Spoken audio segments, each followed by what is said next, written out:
নমস্কার, পারমিতার হেসেলে আপনাদের সবাইকে স্বাগত জানিয়ে আজকে আমি আপনাদের কাছে নিয়ে এসেছি আরও একটা নতুন ভিডিও। আজকে আমি আপনাদের সাথে শেয়ার করব পনিরের একটি অসাধারণ রেসিপি, যেটা লুচি পরোটার সাথে অসাধারণ লাগে।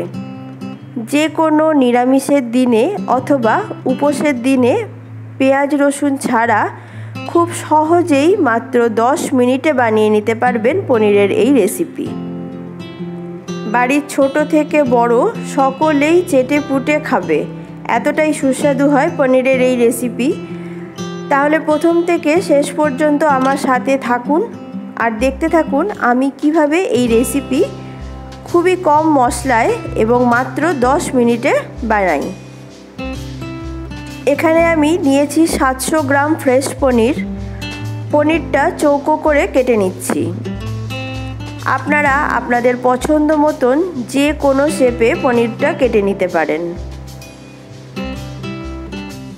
পনির যদি ফ্রেশ হয় তাহলে এর স্বাদও হয় অসাধারণ। পনিরগুলো এখানে আমি দেখুন চৌকো করে কেটে নিয়েছি।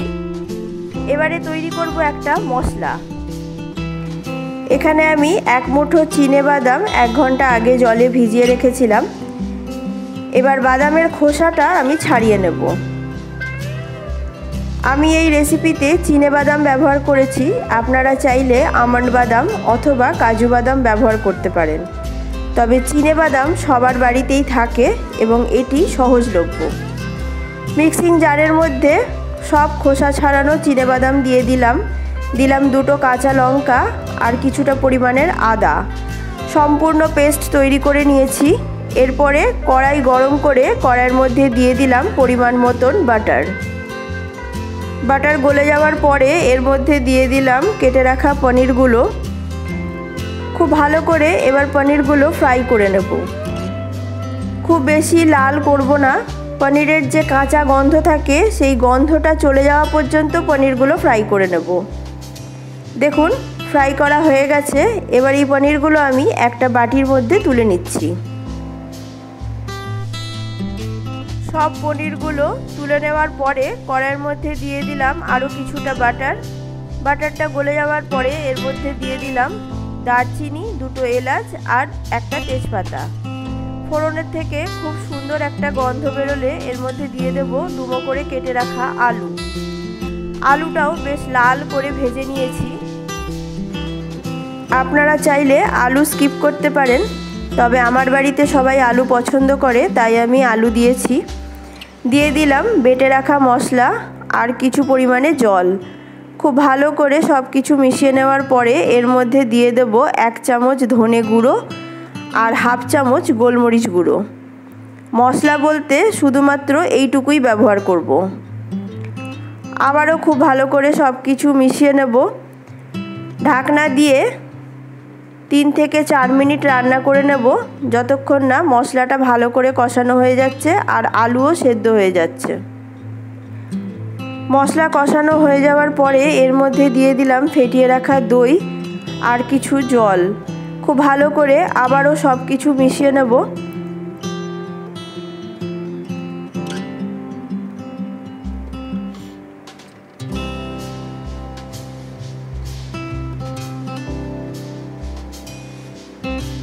দইয়ের স্বাদ ব্যালেন্স করার জন্য এখানে দিয়ে দেব 1 চামচ চিনি।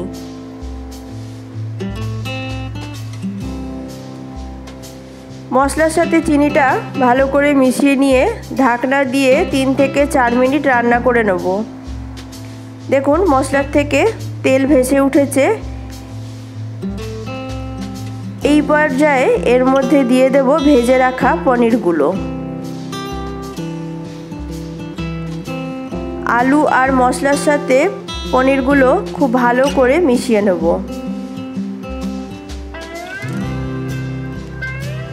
খুবই আলতো হাতে এই জায়গায় মিশাতে হবে, কারণ পনিরগুলো ভীষণ সফট, ভেঙে যেতে পারে। দিয়ে দেব পরিমাণ মতন জল। যতটা গ্রেভি আপনারা রাখতে চান সেই পরিমাণ মতন জল দিয়ে দেবেন। জলটা ফুটে ওঠা পর্যন্ত অপেক্ষা করব। তারপরে এর মধ্যে দিয়ে দেব 2টো চেরা কাঁচা লঙ্কা আর কসুরি মেথি। খুব ভালো করে সব কিছু মিশিয়ে নেওয়ার পরে গ্যাসের ফ্লেমটা অফ করে দেব। ঢাকনা দিয়ে স্ট্যান্ডিং টাইমে রেখে দেব 5 মিনিট। তারপরে গরম গরম পরিবেশন করে নেব লুচি অথবা পরোটার সাথে। আপনারা চাইলে ভাত বা রুটির সাথেও এটা পরিবেশন করতে পারেন। অসাধারণ লাগে খেতে পনিরের এই রেসিপি। আজকের নিরামিষ পনিরের রেসিপি আপনাদের যদি ভালো লেগে থাকে আমার চ্যানেলটি সাবস্ক্রাইব করে পাশে থাকার অনুরোধ রইল। তাহলে আজকের মতন আমি আসি। আপনারা সবাই ভালো থাকবেন, সুস্থ থাকবেন। দেখা হবে আমার পরের ভিডিওতে। নমস্কার।